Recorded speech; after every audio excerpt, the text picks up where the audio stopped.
Welcome to the MAM Journals and a new series. I test two types of bikes. I test the bikes that I own, and I'm also very generously lent bikes by a couple of garages, which is very helpful.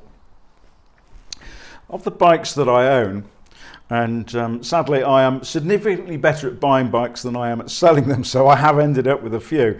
I tend to adopt an approach where we do what I call a first impressions, and I normally do that about 250 odd miles, and then after I've put, I call them 1,000 miles, but they're normally a little bit more than that.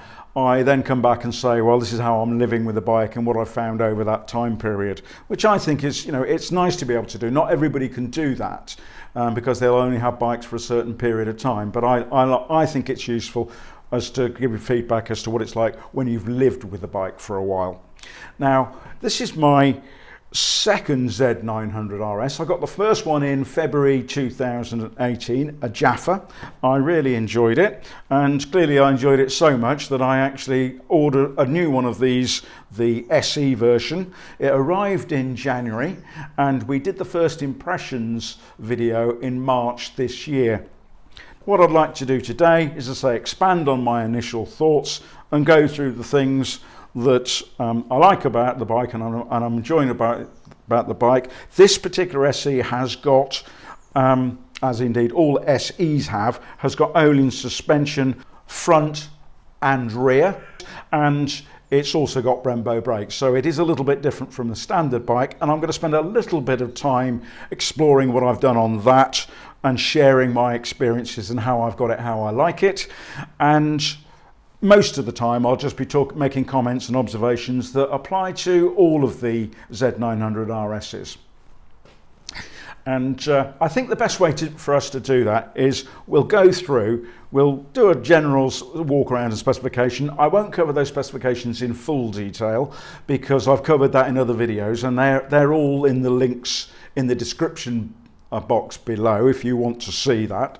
And as I say, I'd like to talk about the specifics on the SE specification. I'd like to talk about the aesthetics and finish, obviously an area that applies to all the bikes, and how I'm finding that, and a couple of small issues I want to walk towards too. A number of people talk about throttle issues, and I think I'd like to walk headlong towards it and give you a view on that. Then we'll go for a GoPro ride, and I'll be making specific observations about how the bike's handling in certain types of roads and conditions, and then some general views as well. Slightly unusually, I'll be making my conclusions and concluding remarks while still riding on the GoPro, so that you can enjoy a bit more footage of a bike being actually ridden, as opposed to me just stood in a garage and talking about it. But we will come back very briefly at the end just to make some final concluding comments. I do hope that you enjoy the video. Okay, so let's go through the basic specs. I'm not going to cover the full specification. I've done that in numerous other videos, and I don't want to overly repeat myself. But just as a quick recap, it's a 948cc straight four. It's liquid cooled, produces 109 brake horsepower. Its geometry is what I would describe as fairly neutral. It's not got the sharp brake of a sports bike, nor the long wheelbase of a tourer. So it's that sort of middle of the road bike for ordinary everyday riding, and it does it very well. Now, clearly this particular model with the SE has got the suspension upgrade, and a lot of people are actually very happy with standard suspension. There are a few of us, and I'm one of them. I didn't particularly get on my first bike with the standard rear shock in particular, and I upgraded it to nitrons. I know that a few people who bought this particular bike were particularly interested in having the upgrade option on both the suspension, and what they've done on here, they've put in, obviously it's got an Ohlins shock on the back, an adjustment, and it's got internals in here which are Ohlins as well, which changes the valving. It's also got the Brembo brakes, which is attractive to some people, but as I say, it's not a sports bike, so you've got to keep the sort of context of that. But what I will do is just talk you through some of the changes that I've done on the bike after the initial 250 miles, which I found I was quite impressed with it. At running in speeds, it was great, but as I began to progress a little bit more assertively, I did find that it tracked a little bit on the road, and some bumps it wasn't entirely comfortable with. So I thought, with the amount of adjustability you've got on this, I could probably dial that out. And let's talk about how we actually did that. My experience of motorcyclists is they sort of fall into two categories in terms of suspension. Those that say, well, I'm not twiddling with any of that, which I quite understand and respect, and those who are prepared to have a go at changing settings and do so with varying degrees of success or otherwise. Now, I think an important concept to get with suspension and adjusting it is the idea of a base setting. And indeed, Kawasaki tell you what the base settings are for each of the adjustments that you've got from the factory. And indeed, just at another level, every race team will have a base setting for their bike, and they'll change it from circuit to circuit as they go around, but knowing where they start from. So that's quite an important concept to get. And I thought, well, I want to go and see if I can get a different base setting. So Greenham Kawasaki, where I bought the bike, I mean, they're a very good dealership, and they were very helpful, and they run what they call suspension days, and they get somebody in, Mark Hammond, and he has been an Ohlins service centre running one for 35 years. So I figured he'd probably know a lot more about Ohlins than I do, and that might be a good place to go and get a base setting put into the bike, and then I could see where I went from there. So let me show you some of the things that he did on his base setting. Now, what I would say before I sort of go around, just as a sort of health warning, if you haven't done any suspension, I wouldn't suggest you try and do anything as radical as I'm going to talk through on here. You're better off going to an expert to give you the base setting, and then you can twiddle it from that. But if you're already pretty experienced, you know what you're doing, then at least I can give you a clue as to what Mark's recommendations and settings were on the bike. I'm not going to give you the exact measurements, clicks in and out. I don't think that'd be very fair to Mark, because he spent years acquiring the knowledge, and just to sort of reverse engineer it and put it on a video seems a bit unnecessary. But I will give you a clue on each setting as we go through. It was interesting talking to Mark, and he actually explained that the settings that Ohlins recommended weren't the ones that Kawasaki went with, and they actually are quite a bit different, which was interesting. You can see in this in the manual here, there are pages which tell you exactly what the settings are: front fork settings, rear absorber, spring preload settings, and they show you what the softest is, and indeed what the standard is, and how far you can go on the range. So this here would be the standard, would be Kawasaki's base settings, and Mark, as I say, took a slightly different view. Rear rebound is this mechanism in here, and that, how you set that, you go it's fully seated if you turn it clockwise. Some of them you go clockwise and some of them you go anti-clockwise, but it is in the book. The hardest setting is obviously 0, and the softest is 30.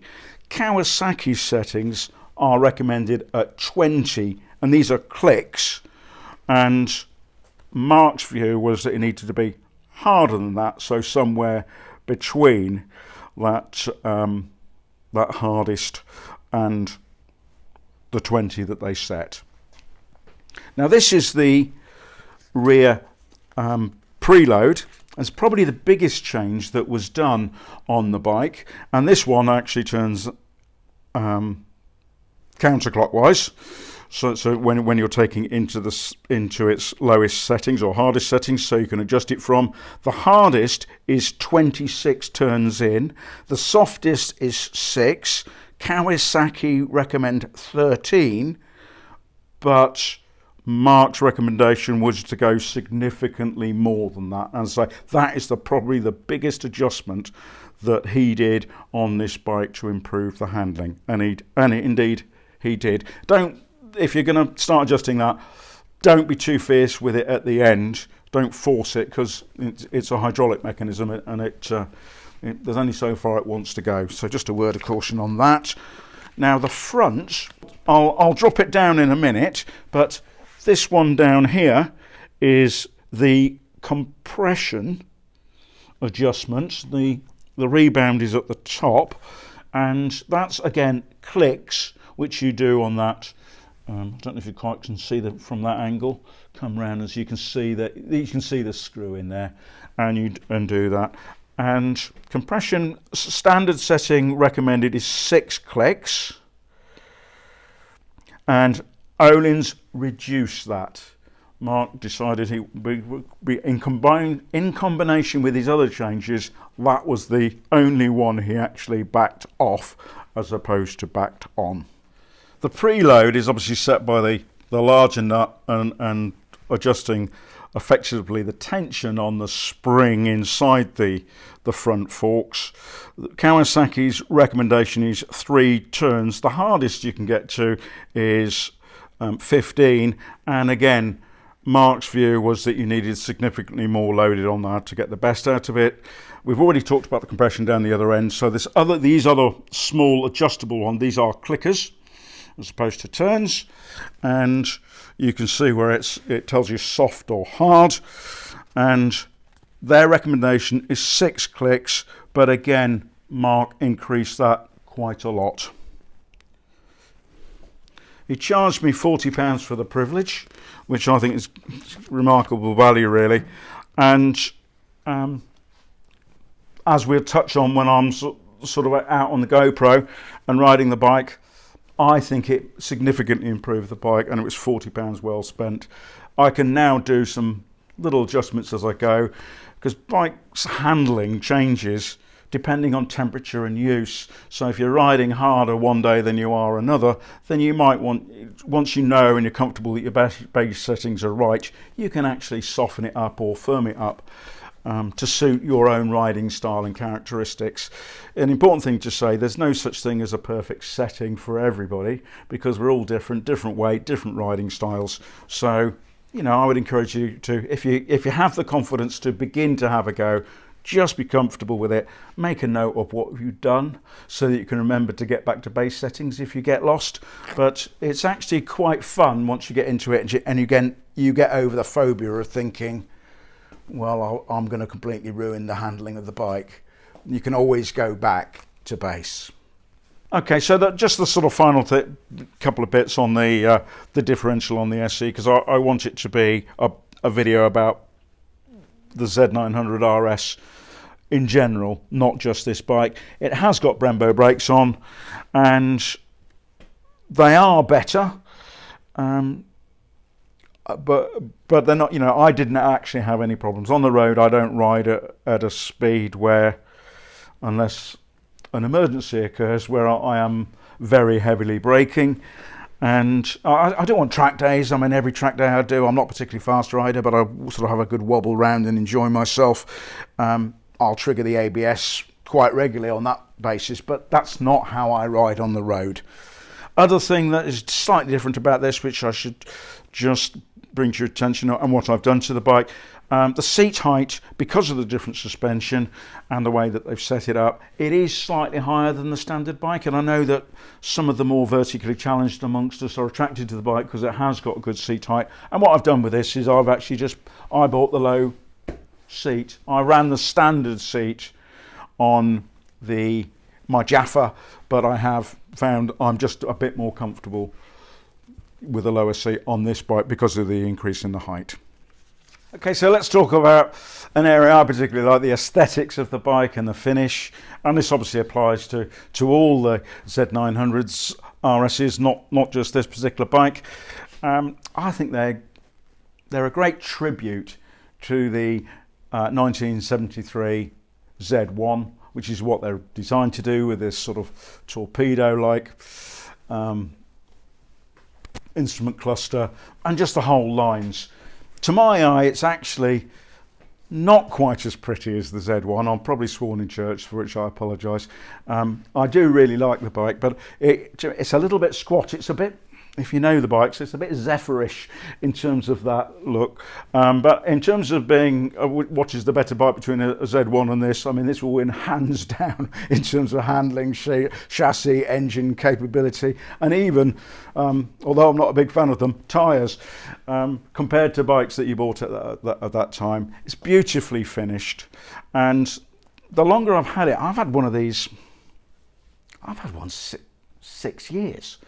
And the more time I sort of have it, the more, and ride them and use them in different weather, I just appreciate how well finished and how nicely done they are, and how easy to clean they are, because some bikes are a career. This one comes up beautifully, and I actually enjoy cleaning it. I know for some people cleaning is a bit of an anathema really, but we're all different. I'm quite happily spend 3 hours cleaning a bike, but 20 minutes weeding and I've lost the will to live. So we are all very different in terms of how we go about and like doing things. But I think it comes up really nicely. I like getting at the pipes and taking time and doing it.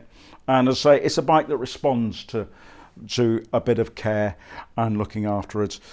And I think most of us who buy this bike, we are attracted by the looks. Now the SE is particularly blingy to some, and they don't like the sort of gold and the sort of garish, if that's a word, sort of look of it. I personally love it, but I can understand that people don't. I think there's also a bit of, it feels like resentment in some of the forums. I mean, I'm a member of the Z900 RS group, which is a fantastically well-run group, with Simon Freeman and Karen, sort of keeping us that right balance between good-natured joshing and helpful information shared amongst like-minded people. So I think they do a great job on that. But I do sense, as I say, a little bit of frustration really, that people say, well, I want to actually upgrade my suspension, but I don't want all that stuff. And Kawasaki, they only do the upgrades on this particular model, which I can understand people's frustration with that. It's a shame, but it is how it is. One of the issues that comes up quite regularly on the Z900 UK forum is actually snatchiness of throttle. So I thought I'd just walk towards that and discuss it. As I've had to, people say that, oh, it's nothing to do with emissions, they just need to sort it out.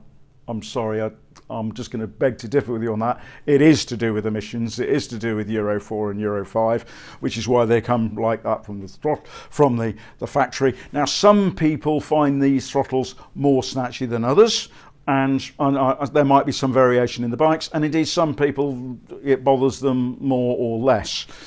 It is possible to cure it. You can go and get the ECU remapped. The ECU's under here, and it's a bit of a dance with the 7 valves to get it out, but once you've got it out, you can send it away and they'll do it, which is called flashing, or you can pop it into a reputable ECU tuner, and they'll do it on a rolling road, and they'll do it individually to your bike. Obviously the prices vary on that, but go to the forum and there's more than enough advice on it. Personally, my Jaffa was a little bit snatchy. I sort of rode round it. This is a little bit, it catches about 2,500 revs is the point at which you can just feel it running rich, lean, and it is a bit irritating. I might actually get this one flashed. I'll think about it, because one of the reasons why people don't do it is, one, it doesn't bother them. Secondly, they're a bit worried about warranty, because it does invalidate the warranty once you start messing about with engine tuning. It doesn't invalidate the total warranty. Your wheels and other bits will still be covered, but it does your engine, which is your main component, will not have a warranty on it if you flushed it. Some people were initially a bit nervous, well, if you get it tuned, is it going to blow up? And what I would say is there's lots of people have been irritated by the throttles. They have had it remapped, and I don't know of one, and I am in most of the forums, where they've had a mechanical engine problem as a result of that tuning. Obviously pick somebody who knows what they're doing, but one of the forums will tell you how to do it. So if it irritates you, it's definitely fixable. Anyway, that's enough of the garage stuff. Let's go for a ride. I've made over 60 videos now and have gradually established a few routes that help me compare different bikes over different types of road. In this sequence I will be riding over slow bumpy roads, slightly faster but not perfect roads, some town work and a recently raked road, which is always interesting. I will also be riding dual carriageways and finally a typical country ride for me when I will make some more general observations.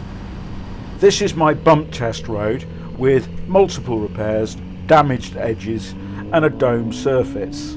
It certainly demonstrates how stable or otherwise a bike is and how it copes with rapidly changing surfaces. Obviously the bikes that cope best with this road are those with a lot of suspension travel. And indeed the two bikes that I've ridden this year that have made very easy work of it are my BMW GS and the new Suzuki 800DE. Although I didn't get much of a run of it today, I can tell that the SE was coping with it well. For a road bike, and certainly better than my original Jaffa on standard suspension. It is better on the Ohlins, but you would expect it to be. This is another poor condition road that I occasionally try, and actually a road that my standard Jaffa didn't like very much. I'm clearly taking it easy, but even so, the bike felt stable and planted. It is certainly capable of making much brisker progress along here. This is a faster road, but with a couple of bumps that test the suspension and settings dependent on your speed. Some bikes go light on the brow, and I have had one or two shake their head here, but the suspension on this SE is clearly quick enough to cope. Again, the bike has significantly more in hand than used here. These are public YouTube videos, and it is an increasingly busy road.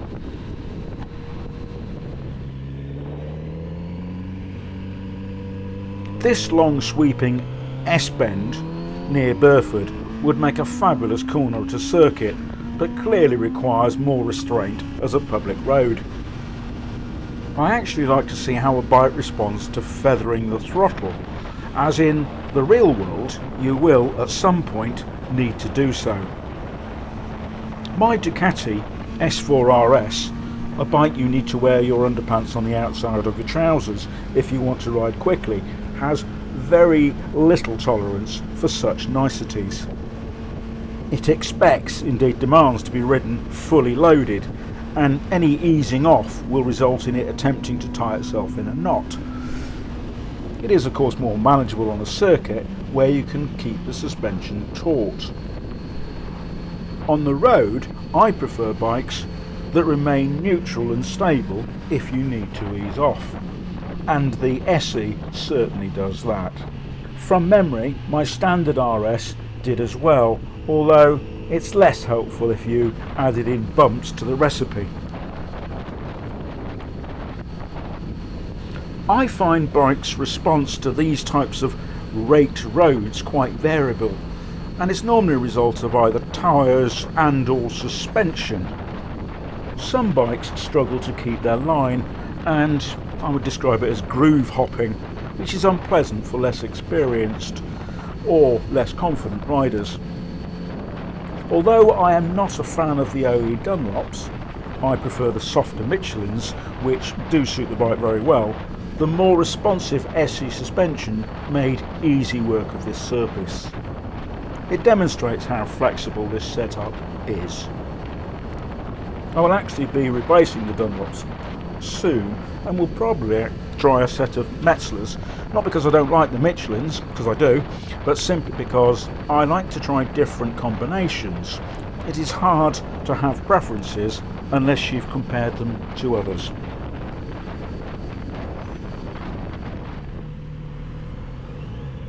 In town, clearly the bike is easy to ride, and once you've decided whether you want to do your 20 mile an hour in second or third, quite why you need to do 20 mile an hour in a road with so few vehicles and even less pedestrians remains a mystery, but that's perhaps a discussion for another day. In town is also where you're most likely to experience the snatchy throttle, which can be irritating. I think it's important to keep this in context though. I've bought 2 of these bikes, so clearly it's not a big issue for me, and nor is it indeed a big issue for many others. I do find that forums can sometimes distort the impact of such things.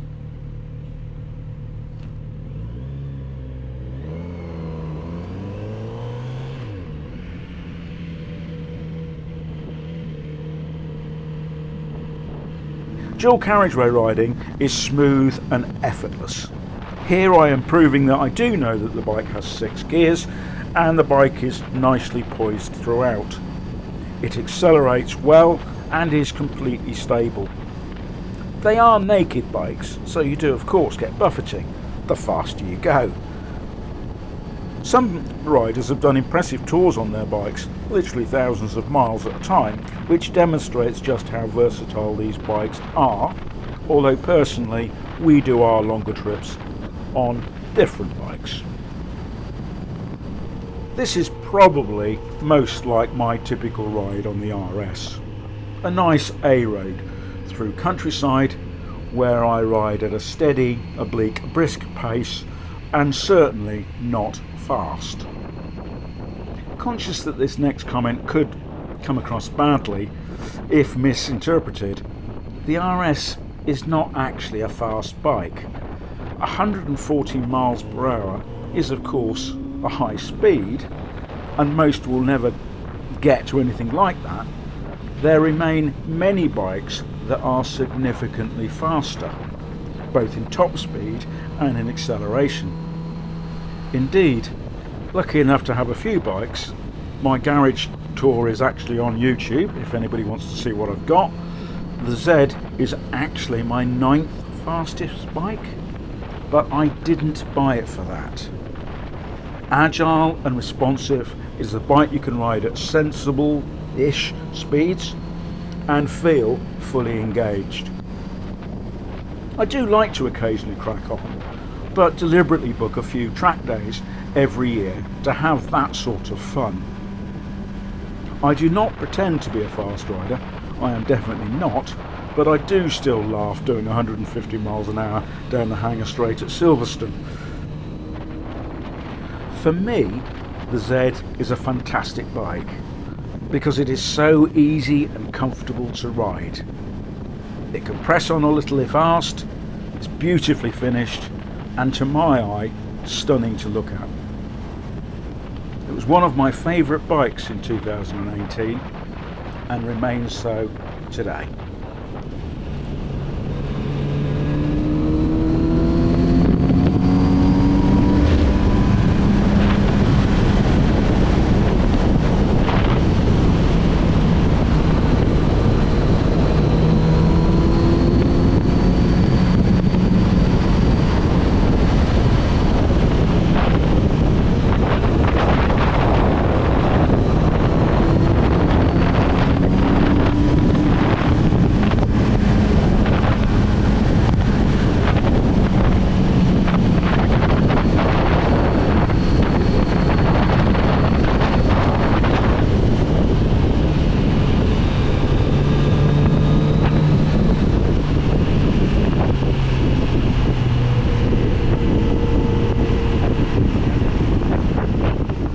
Oh, well, I hope that you enjoyed that. If you did, you might be kind enough to press like, or if you haven't already, maybe subscribe to the channel.